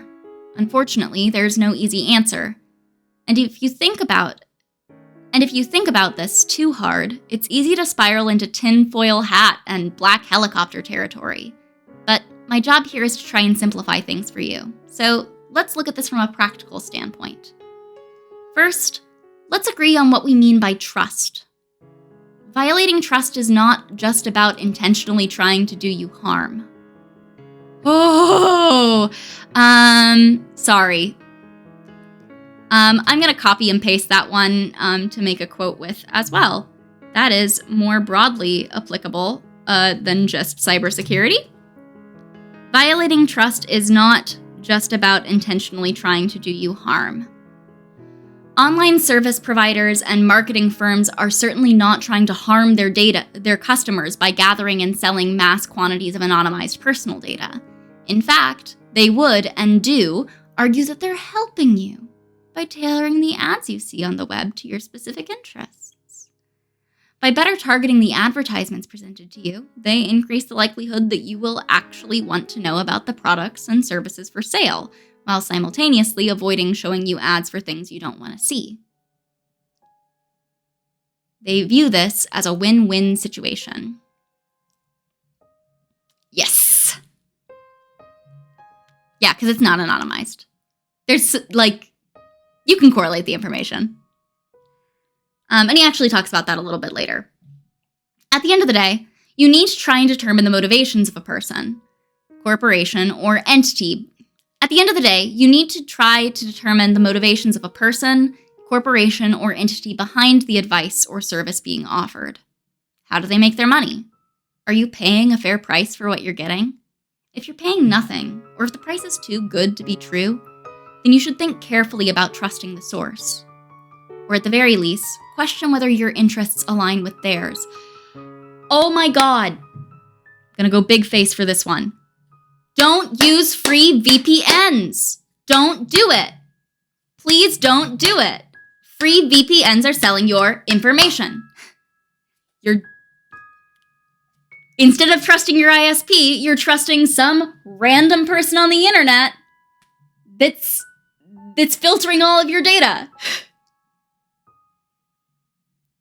Even the non-free VPNs, you gotta check your sources, and you have to decide if you trust your VPN more than you trust your ISP. Maybe you do. There are some out there that I could see that argument for. But, my dudes, I'm sorry. That just, like, I see advice all the time, because, you know, I'm a politically active person. And I see advice all the time that is like, oh, always make sure to use a VPN. If you don't want to pay for a VPN, you know, even a free VPN is better than no VPN. That's just not true. It's not true. Sorry. I'm sorry for clapping. I know that's probably very loud in the mic. It makes me so upset because it's such bad advice and it's so prevalent in activist communities and it's so dangerous. It's so dangerous. You don't know who's running the random free VPN that you found. Like, if you're worried about the FBI, it could be the FBI. You don't know. If it could also just be some random ass data broker that's gonna sell all your shit. Like,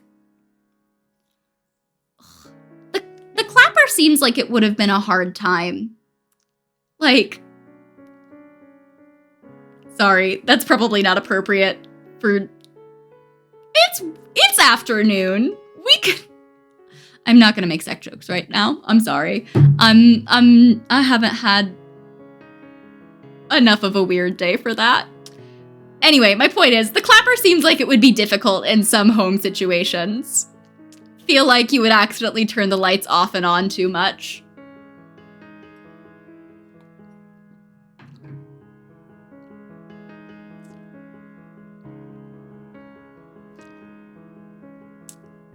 Or at least question, or at the very least question if your interests align with theirs.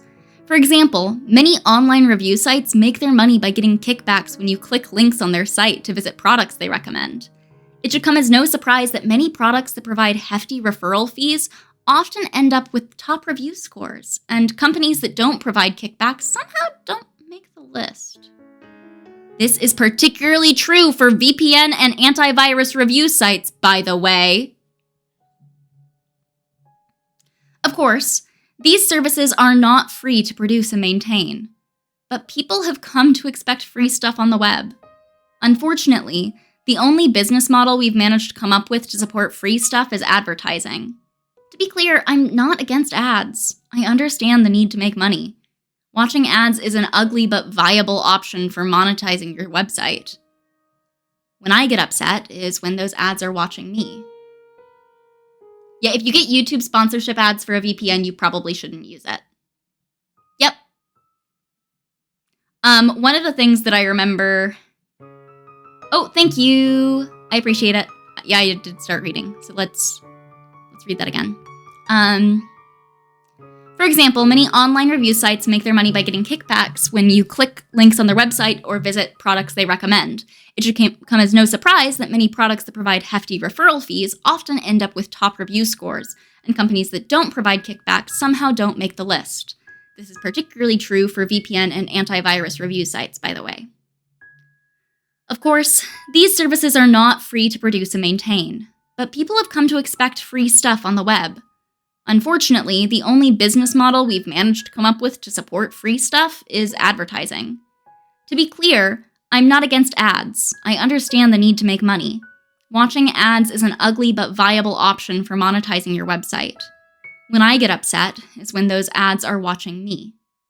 This is a thing that I also, as a content creator, I have a lot of mixed feelings about. That's not entirely true. Mixed feelings is kind of the wrong word. I have very little control over what ads get served up alongside my content, right? Like, I can't control whether TikTok shows you ads. I can't really control whether Twitch shows you ads. I do try to reduce the extent to which it shows you ads, and on my personal websites, I don't allow ads. That aren't, like mine. Stuff for my stuff. But that is truly on the internet the the primary way you can make income, passively at least, or the only way that you can make income that isn't selling someone something. And as a person who deeply values like free share of information and free share of resources, I struggle a lot with like basically figuring out how to ethically make a living in this way that also accomplishes the goals that I want, which is to freely share information and to make information more accessible to people who wouldn't otherwise be able to access it due to the fact that it's like esoteric, or that it's difficult to get to, or that it requires the current resources available for learning it easily require you to have a lot more like field experience or prior knowledge. I don't really know where I'm going with this. I guess what I'm saying is I agree with this dude. I could see myself at some point in the future. Speaking of, Twitch is informing me that we are running an ad break.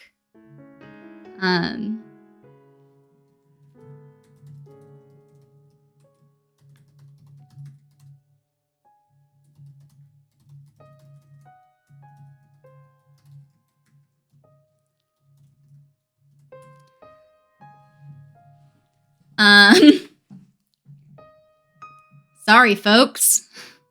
Oh, sweet. Congratulations, Analog.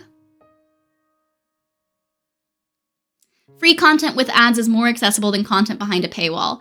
I agree, which is why I try to lean in that direction.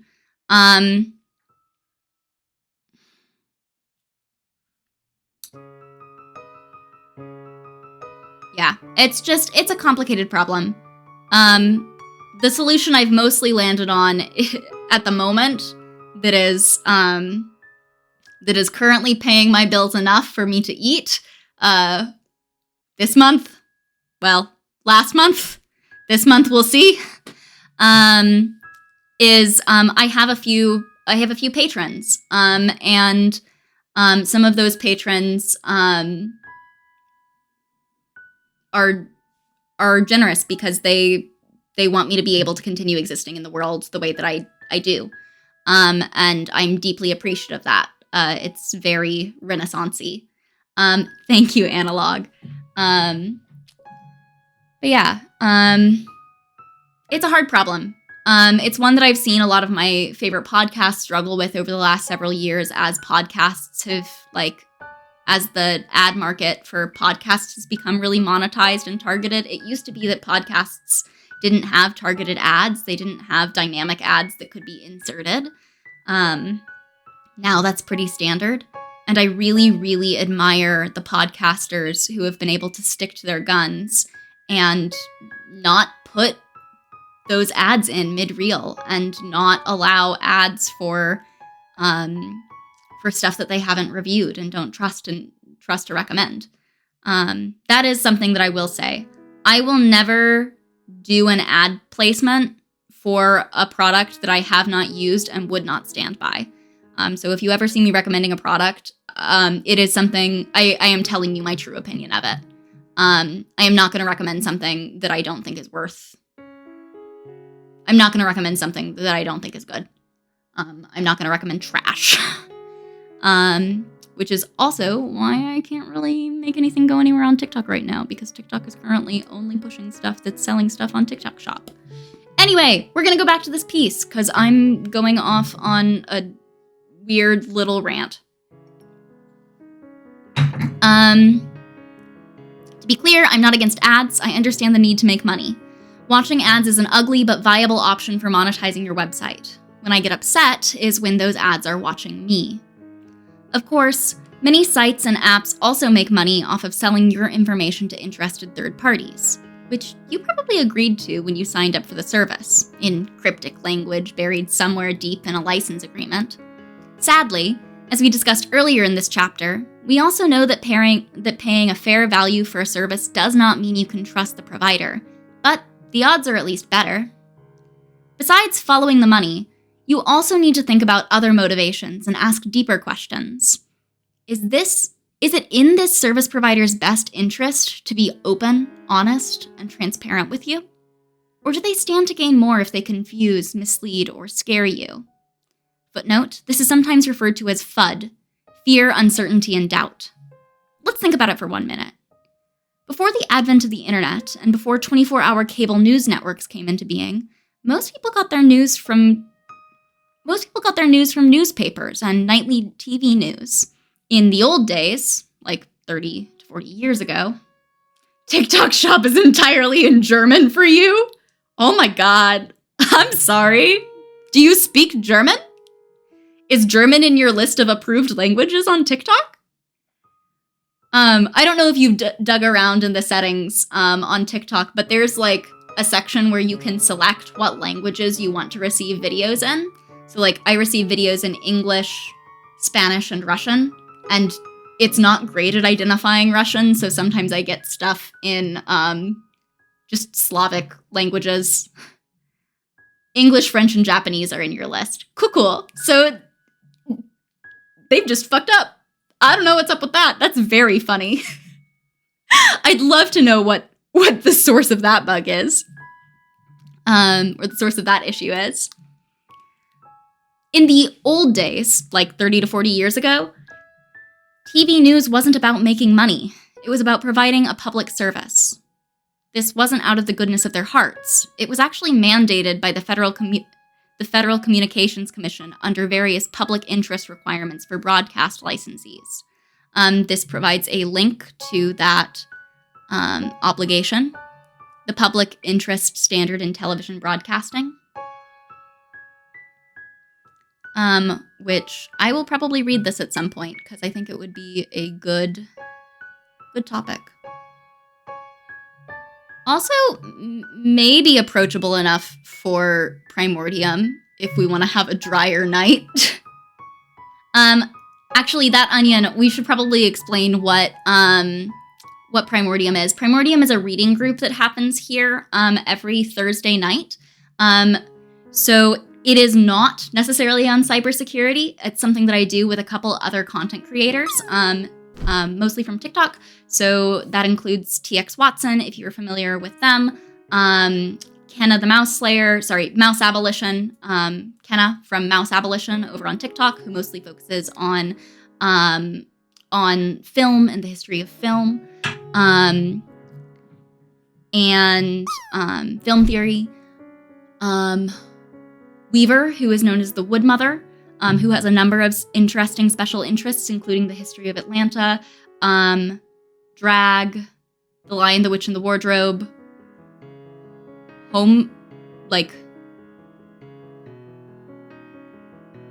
fabric arts.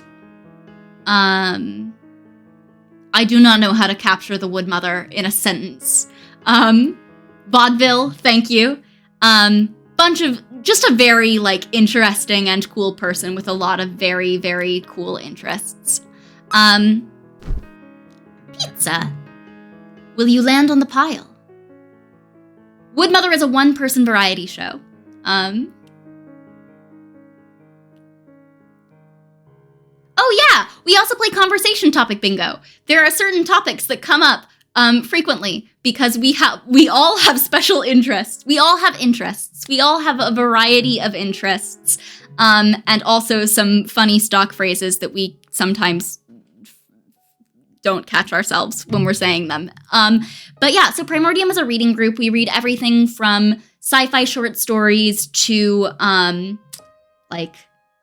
analyses of the queer film theory in the 2008 horror film Jennifer's Body to interesting academic articles, really just a whole gambit of different things. I believe that this week, let me pull it up because I can actually check what we're going to be reading this week. You'd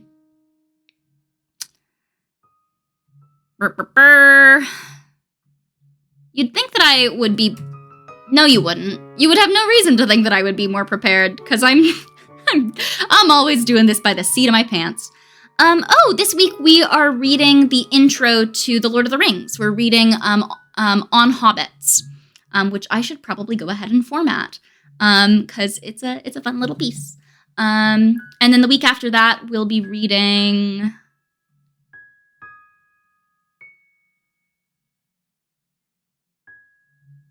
a piece on Afro-American literary criticism.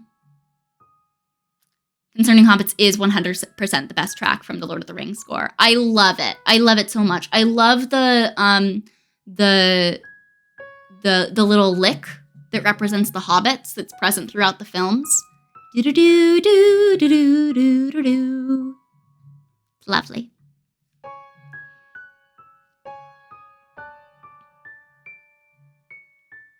I keep getting distracted. That shows us that we are coming to the end of what I should be doing this stream. I'm sorry. But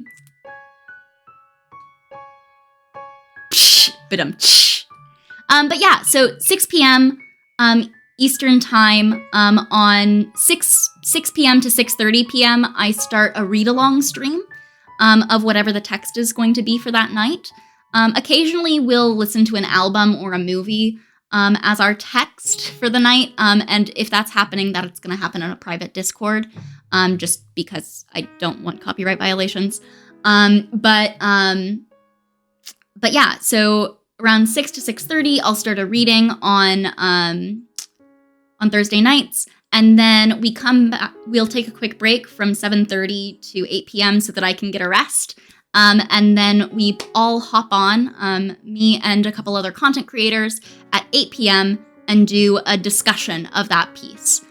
After a brief discussion, anyone who is one of our active supporters, so somebody who subscribes to one of us on Patreon or who backs me here on Twitch, who's a subscriber, is able to come and join us in a private Discord where we have a discussion where all of the content creators, who we call hosts, and the various patrons all have fun intermingled discussion for an hour and a half, 2 hours, something like that.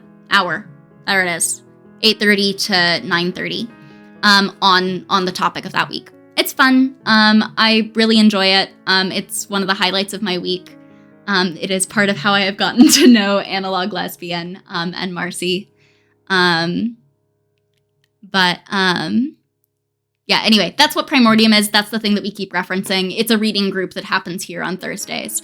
And if you want to try it out, I recommend coming by at 6:30 ET this week on Thursday, just to see like what the sort of texts are and who the personalities are.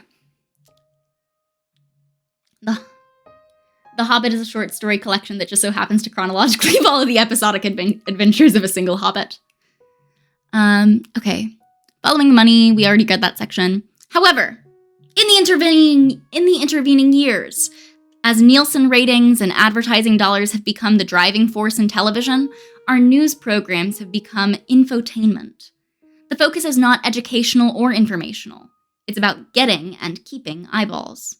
Will watching the nightly news kill you? The answer will shock you. Tune in at 11. Similarly, the internet economy is based on attention or engagement. Boring facts and uncontroversial topics don't rivet people in their seats or keep them scrolling. The more sensational and urgent, the better. And by the way, that wasn't the actual intent of a lot of these artificial intelligence algorithms that were used to decide what content to show you next. They were just told to figure out what would keep people scrolling, wanting more content.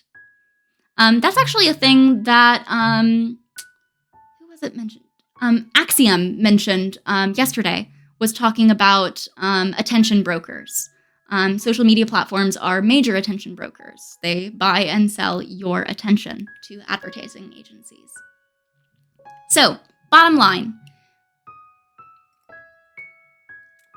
If reading or watching something provokes a strong emotional response, particularly fear or anger, be sure to double-check the story before you react. And triple-check it before you act on it or share it with others. I'll give you some tips on how to do this in the checklist for this chapter. I think this is the final section. Yeah. Step away from the ledge. Okay. Let's take a collective deep breath here. Despite all the doom and gloom in this chapter, things are not all bad. And more to the point, they don't have to be. We can have both security and privacy. In fact, I would argue that you can't have one without the other. And collection of personal data isn't intrinsically evil either. Let me explain. Earlier in this chapter, I said that you can't erase people's memories. When your sensitive, private information is exposed, you can't undo that. I'm sure many of you were thinking to yourselves, well, it's too late for me. I've already given up so much of my information. The horse has left the barn. The genie is out of the bottle. The cat is out of the bag. Pick your metaphor for I'm screwed. While humans can have long memories, the information that ad companies like Google and Facebook keep on you has a limited shelf life. They strongly prefer recent data. If you stop oversharing now, the data they've been hoarding all these years will eventually get stale and age out. In some areas of the world that have decent privacy laws, there are limits imposed on how long data can be retained. And when the rest of the world catches up, companies may be required to flush some or all of the data they have down the virtual toilet. Don't throw in the towel. Taking action now will improve things down the line. Note also that I'm not against saving lots of data per se, not even personal data. We can learn a lot of extremely important and beneficial things by analyzing all the data we're generating. For example, by analyzing patient data, we can figure out how various drugs interact in both positive and negative ways. When we analyze public wastewater, we get invaluable insights into the health of a local population. We can use real-time traffic data to help police and firefighters reach their destinations faster. We can use historical traffic data to decide where to spend precious tax dollars on infrastructure improvements. But we don't need to associate any of that data with a specific person for it to be helpful. We just need to aggregate and anonymize our data. There is a lot of research being done on novel approaches to retain the usefulness of group data without compromising the privacy of any individual in the group. For example, differential privacy is a technique for methodically and randomly altering data from individuals in a group while maintaining the overall statistical characteristics of the group's data. We're going to read that sentence again because there was a lot of jargon in it. For example, differential privacy is a technique for methodically and randomly altering data from individuals in a group. So taking a chunk of data on multiple people and randomly altering, methodically and semi-randomly altering the data of that group, while still maintaining the overall statistical characteristics of the group's data. So making sure that all of those changes don't actually affect the shape of the data. This makes it harder to re-identify anonymous participants while preserving the analytical value of the data set. One thing that I'm automatically seeing here as a person who has done research is I think that one of the things that you would run into as a complaint against differential privacy is you have to know from the beginning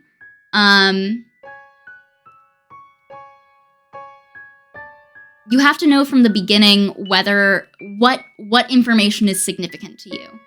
So if you're doing a study of participants and you're like analyzing how fast they read something, right? And you're comparing that against where they went to school and their age.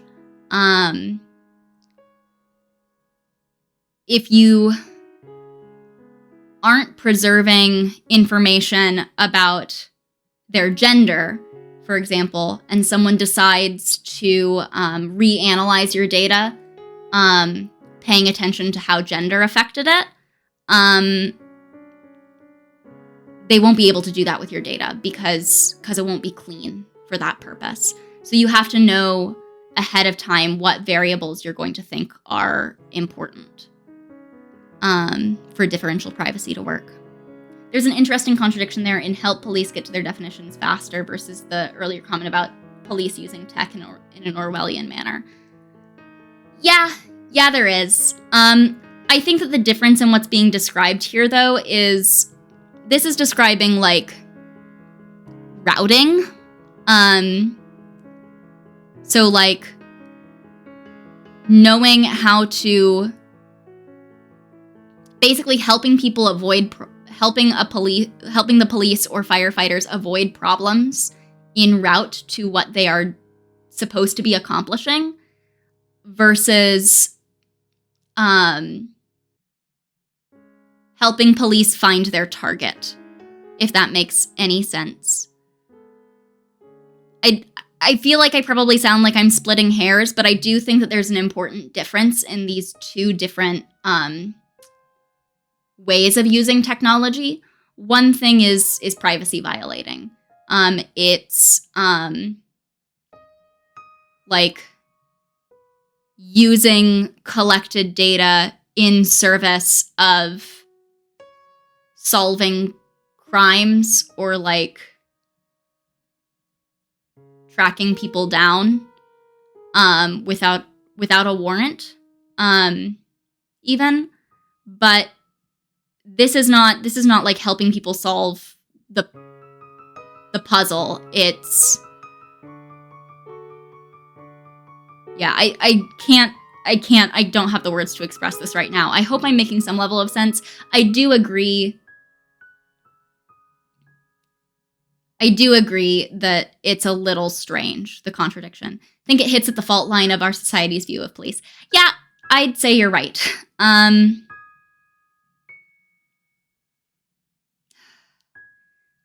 promise I'm not going to go on another tangent.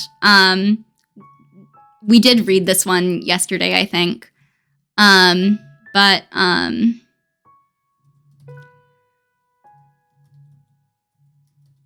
For anybody who wasn't here, there's this lovely website that is mostly trying to discourage people in Seattle from joining the police force that I found via Tumblr. It's fun to click around and read. It cites some interesting statistics. The papers are interesting that it cites about the level of fear that police produce in our society. I know I panic when I see a police officer, and it's not like I've done anything wrong. It's just like the sight of police is like, oh no, there's danger here. And not like that police are present because there is some like societal danger. And given I live in the South, I live in an area where we have a lot of protests. I live in an area where like there was a strong, and still is a strong, Black Lives Matter movement happening. And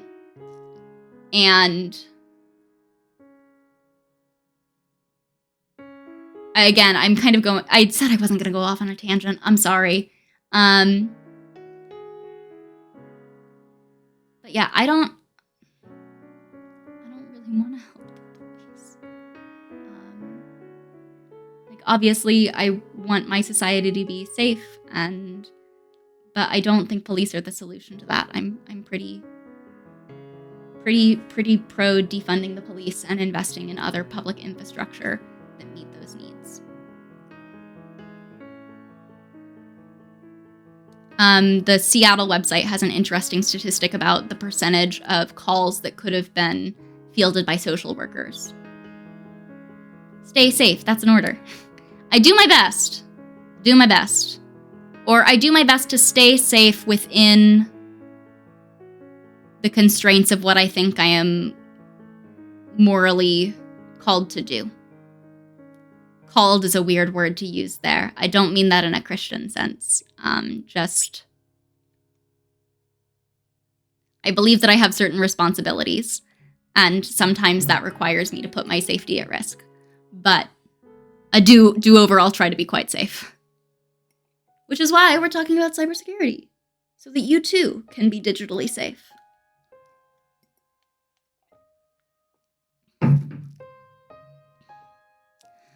There's another technology called homomorphic encryption that allows data processing to be done on scrambled data, basically meaning that you can do statistical analysis on a set of data.